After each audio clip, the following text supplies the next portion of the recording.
Shalom. Welcome to the Jewish View. My name is Rabbi Nachman Simon with the Chabad House of Delmar, together with my co-host Mark Ronich of Statewide News Service, jbiztechphilly.com, and now columnist for the Jewish Press. Right, I'm having a lot of fun doing all of that. Yeah. And with Keeping us, you busy. That's right. And one of the pundits down at the Capitol, where I spend a lot of time, hang out. is our guest today, E.J. McMahon. He's president of the Empire Center for Public Policy. Welcome to the Jewish View. Thank you very much for having me. Great to see you here in our set. Yes. Tell us what the Empire Center is all about. The Empire Center is a nonprofit, nonpartisan think tank.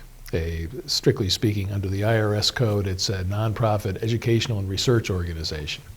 So if you think of think tanks you may have heard of nationally, whether it's the Brookings Institution or Heritage Foundation or organizations like that, we're a state level equivalent to those organizations in terms of what our role and mission is, which is to do research on public policy issues and to get people informed about, give them information about what's going on in government and help them understand what the issues are. Now, you're president, so what gave you the idea to start this? Because you were a journalist. Well, that was a long time ago. I know. Actually, I think we first met when I think we first knew each other then. And that's actually the last time I was a journalist was 30 plus years ago, 33 years ago almost. I morphed into substance, as they said.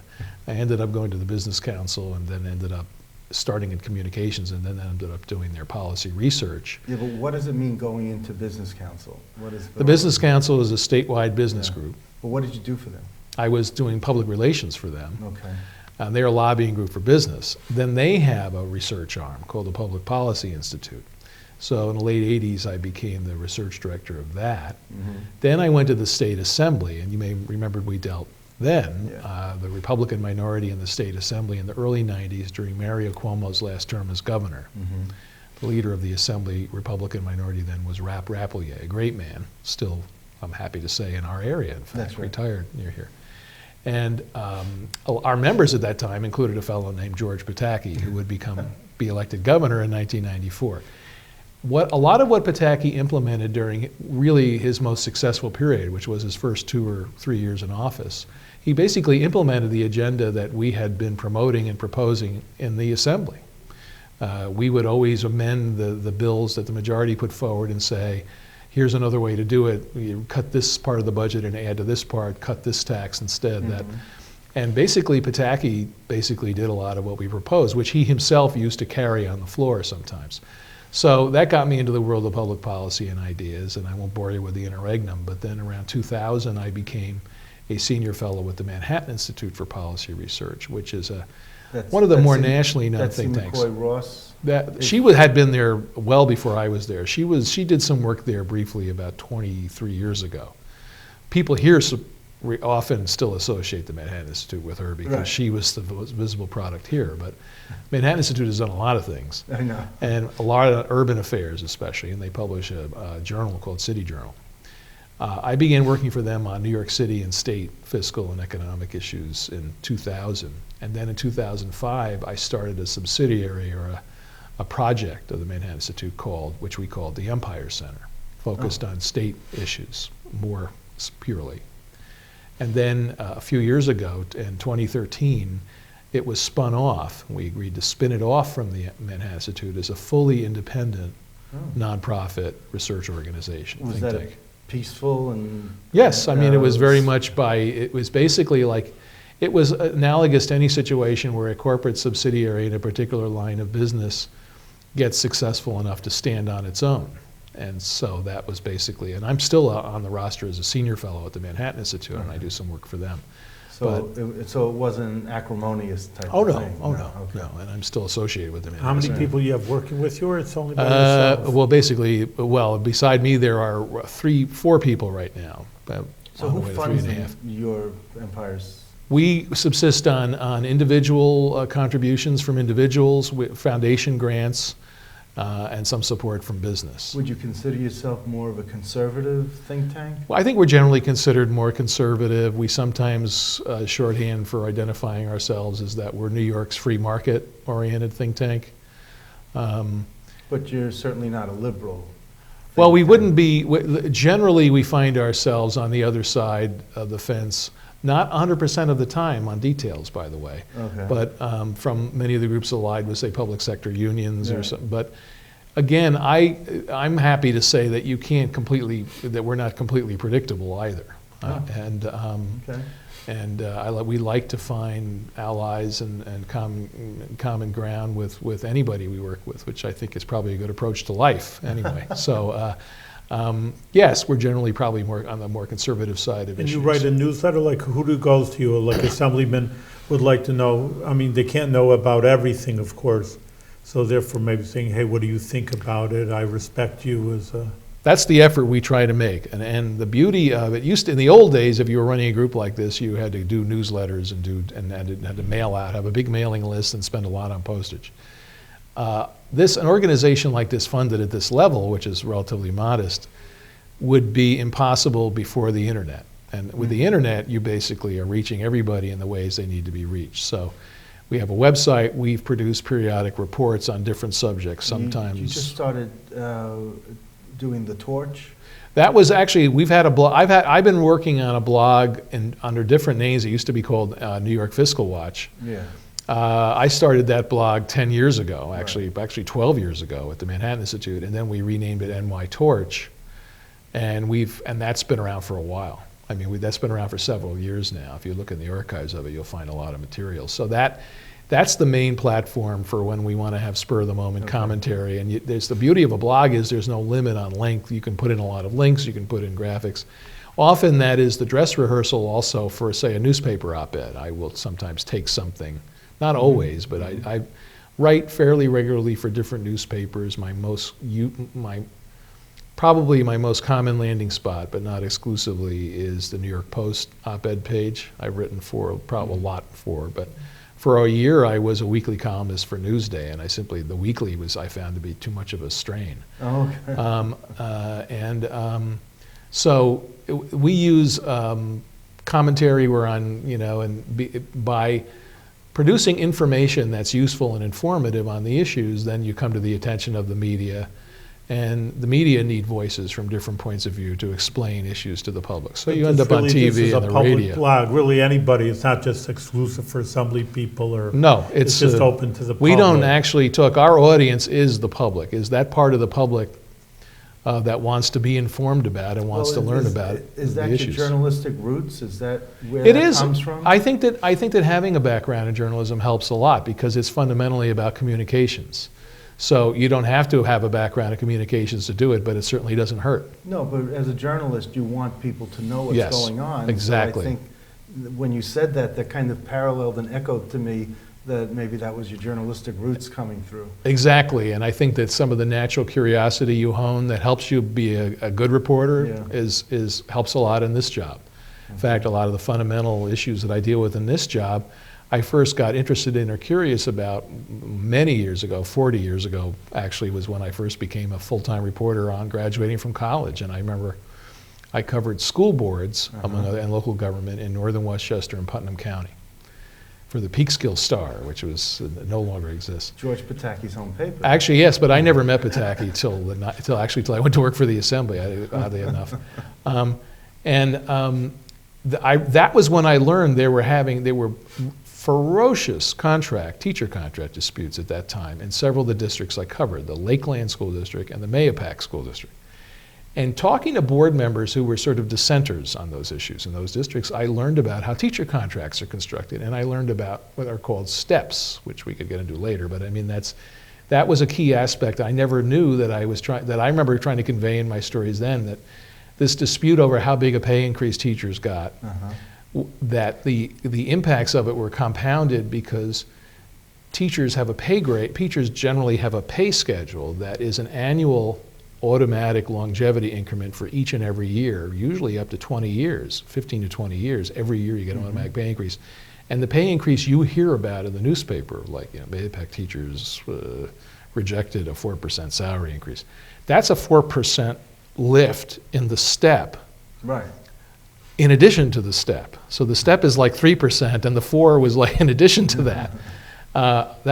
it was eye-opening, and I learned that there are a lot of details like that to the way government works that people don't understand. Well, my mother worked in the New York City school system, so I knew about all of You that. knew, you actually, And in your household, you talk about the STEP, right? It was, or also thought of as the COLA at that Uh-huh, time. yeah. Yep, yep. So you, before I brought up the torch, you were going to Yeah. go through several programs that you have. Well, we've done a lot of work on, one thing we do that's very important is one way to help people understand how government works and how government spends and what it spends money on is transparency. Mhm. In 2008, when we were still a project of the Manhattan Institute, we started a website called SeeThroughNY. Which personally I love. Yeah, thank you, I'm glad you like it. But people who work for the state can't stand it. Well, And the what is people it who work for about? the state are some of the heaviest users of No, SeeThroughNY. but some of the people are saying, I'm not an elected official. Right. My salary should not be out there for everyone to see. And I'm like, oh, but I want to see it. Well, first of all, it has the salaries of it. It's a searchable database. If you go online, SeeThroughNY.net, SEE-through.net, NY.net. It has the salaries updated annually of all state and local government employees in the entire state at every level, and public authorities. Mhm. It has the pensions of all retired public employees. It has all of the teacher contracts and all of the superintendent contracts, and coming soon increasingly police and fire union contracts, so you can see the labor love it. agreements. It has what the legislature now releases, which is not enough, which is every 6 months they put out a report on the details of their own office expenditures. That's how people discovered things such as Sheldon Silver's payoff through the law firms to the women who had sued for sexual harassment. That money is buried in those reports. And among other things, we also have a useful web app tool called Benchmarking NY. So you can we use the controller's data, and then we compress it and make it comparable. We make it on a per capita basis and per market value of a house, so that you can easily compare. You can look at how much your town or city or school district or county spends on a per capita basis and in different categories. And you can line it up and compare it to other places, which is kind of a cool thing. You can look at the town of Bethlehem and compare it to the town of Colony, for instance, or compare them both to the town of East Greenbush. And that tool is on there to help people. And it was never possible to do this before. And the age of the internet helps this, and then we put this together to do it. At the age of digital files. So the age of digital files. Because otherwise you'd have to key it in. Right. And you get that. You got multiple years, or you'd have to look at, remember old Z-fold printouts, you'd have to page through them and look, and then find another one and look at that. So this is great. And we have something we've started several years ago, Explore the State Budget tool, it's called. And what you can do is you can go on there, and the whole state financial plan, which to his credit, by the way, the numbers that are all back this up, the voluminous numbers the Budget Division has, the governor has had all these things put on a website called Open Data New York, which is like this, it's basically a massive state data dump. Yeah. It's not user-friendly. No, of course not. But by dumping the data there, I think it was actually appropriate, though, because then it lets people like us, intermediaries like the Empire Center in particular, we then help you make sense out of it, because we can take that data and you can now search categories of spending and taxes. So we try to make it useful and informative, and we try to add things to it. One thing we added last year was all the files of the latest updates on what the legislature is spending on pork barrel projects, mainly capital projects now. And we repeatedly file Freedom of Information requests, also known as FOIL requests, to update those files and put more information on. So that website is a big part of what we do. And Kudos to you. Thank you. So the think tank, you're actually thinking about things that are being made practical. Whereas I always think of it like the Brookings Institute. Oh, these guys are just sitting around the desk and they're, a table and a conference table, and they're banding ideas back and forth. They leave and then they go to lunch and come back and think more. Yeah. Some of what we do is that, in the sense that somebody has to be thinking about, I would say, a little facetiously, that you sometimes get the sense, looking at what comes out of the Capitol, that nobody there is thinking about anything in particular.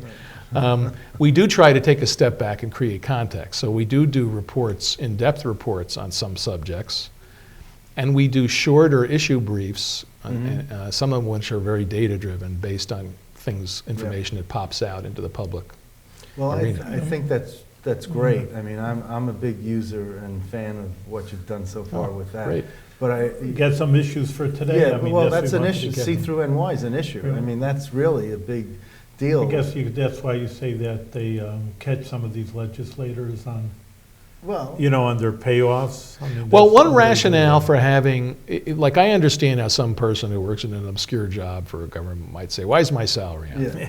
Well, here's the thing. First of all, this has always been public information since colonial times. I Sure. mean, basically, it wasn't always easy to put it on the internet, but everybody has a right to know how their tax money is spent, number one. Number two, by having the information out there, it actually is like a pre-audit, because somebody can say, wait a minute, I see that Charlie Smith is retired with a pension. I mean, how did that happen? Look at how much I know that guy. He's not disabled. There are different issues like that. You can look at. And you can look at the guy at the desk next to you at the same Well, and there are people who do grade that. and say, wait a minute, what? I'm earning less than the guy on the other side of the barrier. And that our website gets over 1 million visitors a Really? year. A distinct, Wow. unique A visit. year? A million unique visits a year. A year. See-through. I will tell you that a lot of them, not most of them, but a lot of them are from inside government, are people in government checking on information they can't find in any other way. Okay. So including salaries. Right. So yes, that is part of it. But again, remember, the whole point of all the information on there and of all we do is basically it's your money. Right, and you should know how. You should know how it's spent, and that actually makes people take more of an interest also than in other policy issues Okay, once they so- see that. So let me ask you about the $15 minimum wage. Right. I think you're against it, maybe? Well, I've been very critical of it. Why? Well, my main, and a little background, we have a $9 minimum wage in New York now. The federal minimum wage across the country is $7.25, and New York is one of, I think, 14 states that have gone above it. Okay. So in the last 2 years, it's gone from $7.25 to $9. That's a 24% increase. Adjusting for inflation, $9 is the highest minimum wage in New York in 37 years. Okay. The governor resisted raising it further. Then he zigzagged back and forth a while. Then last year in his budget, 14 months ago, he proposed in his budget to have a statewide minimum wage of $11.50 or $10.50, or was it $12.50 and $11? I forget which. One higher in the city and lower elsewhere. Mhm. Then in the spring, he convened this obscure agency called the Wage Board through the Department of Labor, which is empowered, we were reminded, under law, to impose any wage it wants on a particular industry, which it proceeded to do. It proceeded to have hearings, which were sort of a show trial. I mean, it was already predetermined.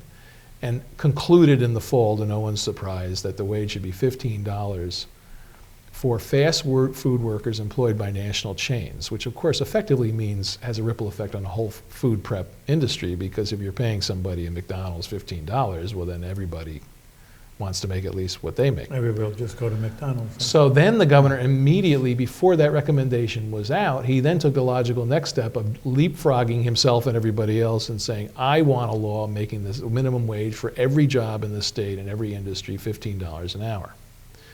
And he began pushing that last fall. He proposed the bill doing it as part of his budget. It's not a budget issue. There's no need for it to be part of the budget. Right. The budget can be passed without it because it doesn't involve directly the state budget. This would mean that it would take effect at $15 in New York City in 2 years, end of 2017, Now end of 2018. Now, he did also say, you talk about the state Yeah. budget, he did up the minimum wage for state workers Yeah. would be $15. But that he did that, he said he said he unilaterally was deciding that all state workers will make at least $15, which he did once he was able to ascertain that hardly any state workers don't make $15 an hour. It's still somewhat unclear whether he meant all seasonal workers, by the way. I'm still not sure. Okay. The impact fiscally on the state of doing that was minimal. Minimal, okay. So, but it's a nice thing to. Sounded great. Sounding great. So just let me ask you, with the $15 minimum wage, it's over time. So Right. let's say, I think it was by 2020, it becomes. 2021, July 1st, 2021, 5 years. It becomes $15 Right. an hour. Now, I didn't quite do the math, but Right. I would think that by the time you get to 2021, $15 is going to be what everyone is going to need to make, no matter what. I mean, Well, adjusting for inflation, Yeah. For projected inflation between that, it's still equivalent to almost $13 in today's money. If we have inflation of 2.5% a year, which may be high, may be low. I would say that the main thing is what's been argued on that time frame has been, well, it's outside of New York City where it would take effect in 2 years. Well, that's 5 years. That's quote unquote, I've heard this a million, I wish I had $1 for every time I heard this, that it's quote unquote time to adjust. The very question that's the nub of this is how will employers adjust to such a big increase in wages? And what you hear across the board from the overwhelming majority of employers, by no means limited to food service or retail or service in general. It'll get passed along. They will do one of 3 or 4 things. They will hire fewer people. Right. They will make more people part-time and give them less hours. Which means you don't have to pay them health benefits. Or that's a ripple effect. They will do what they need to do to be able to stay in business. Mm-hmm. Smaller businesses often have very narrow profit margins, especially in retail, very slender. And to stay in business, they'd have to take more radical steps. I was at a meeting today of manufacturers from around the state, mostly mid-size and small. The vast majority of manufacturing jobs in the state now are the nub of where they remain are with these smaller and mid-sized firms, many of them specialty firms. And they expected to have a ripple effect upwards on their lowest paid people who don't make 15. They may make 17 or 18, but they expect a ripple effect. And they expect it to make their suppliers non-competitive. These are manufacturers are in what's called the traded sector. They compete with companies from all over the world and the country. Like Mexico, you're saying? I mean, they compete with Pennsylvania, Mexico, Norway, I mean, whatever it is. Yeah, but Mexico's, they're paying them 10 cents an hour. Right, well, in China Pennsylvania, too. they're paying them $7.25. So, I mean, it's as close as that and as far away as the other. Yes, they're in global markets, and they figured out they can compete in global markets now, but they're concerned about is how this affects their competition in the future. And again, how it affects their suppliers. This is something that's not talked about. Many manufacturing firms that are community-based will make an effort to hire local suppliers. Like a guy said, the people who make the pallets, they use wooden pallets are the fact of life in manufacturing. The pallets are made by a local firm. Well, that local firm has to start paying at least $15 an hour for the people making the pallets. They're probably not going to be able to sell, to sell pallets at a price that's competitive for the guy who needs pallets. That's just one example. There's a ripple effect this would have. It would be billions and billions of dollars. Would there be millions of people whose pay rose? Yes. Contrary to what the governor says, though, most of them would not be poor people. They would be people who are already living in households that are above the poverty rate, in many cases in the middle class. Many people who work in minimum wage jobs, after all, are young or part-time, or they live in a household where their spouse or some other relative makes a bigger wage, so the total income is not just the minimum wage income. It's have many, many complex effects. The main point about the minimum wage of $15 is it's completely unprecedented. There's never been a minimum wage that high. The highest, adjusting for inflation, the minimum wage in New York has ever been was about $11.30 an hour. And that was not a norm. It was a spike in 1970 in today's dollars. The average over the last 50 years is $8.36, adjusting for inflation. And 9, as I said, is higher than it's been in 37 years. There's a lot of economists, left of center economists, who study this issue closely, who've advocated a higher federal minimum of $10 or $11, as President Obama has proposed. But they have specifically written, some of the most prominent economists, again, on the left, who support a higher federal wage, they pointedly do not endorse and won't endorse a blanket 15, which is what, for instance, Bernie Sanders is calling for on a federal level. Because they think it's too high to be, it's uncharted territory, that it could destroy more jobs than it's worth, and it have unintended consequences, and it's got fraught with risks not worth taking. I think they're right. And we're not hearing enough of that reasoned argument here. We have not had a reasonable discussion of this in New York State. The Senate, Republicans, by and large, as a group, with some individual exceptions, are standing back, not saying anything. But what's the political device now? Because the governor can just say $15 an hour, but does it have to pass the Assembly? It has to. He's proposing a bill that has to pass the Assembly and the Senate. And the Assembly, the Democratic-controlled Assembly, would pass it. And will pass it. Has passed it, in fact, as part of their one-house budget resolution. The Senate Republicans have taken no position on it and have members critical of it. Some people are surprised that they find it difficult to take a position on it and haven't come up with a compromise that's much lower. But right now they're saying nothing, and they certainly were trying to resist doing it as part of the budget. Okay, briefly explain, because this is, I said $15 minimum wage, Yeah. but it's a livable wage, isn't it? Well, they're talking about. I mean, the antecedents of the minimum wage it was not intended to be a living. And by the way, defining the living wage is another issue. Yeah, if that's you're why familiar with but I wanted to Marx's thought, is basically the labor theory of value is that something is worth the labor that went into it, and the labor that went into it ought to be a living wage. And the big question for society to determine was what is a living wage, right. which was supposed to be some master expert out there. The purest result of that, and the most extreme example, were countries in which everybody was poor and nobody had anything to buy. So that didn't work out. The more modern economic thought since the late 19th century is that something is worth what people will pay for it. And that the minimum wage, however, is something that's here to stay. And I think we found that a minimum wage that's not excessive, the minimum wage in the band it's been in since the 1930s. But they're talking about this $15 interchangeably with a being living a livable wage, and it's a minimum wage at the same time. Right. But by the time you get to $15 in 2021, it won't be a livable wage, it'll be a minimum wage. Well, and people will still say, we need a livable wage. We need more, right. Well, some of these groups would claim that you need like $40,000 or $50,000 a year to live on now, and $15 an hour is $31,000 a year if you work 40 hours a week.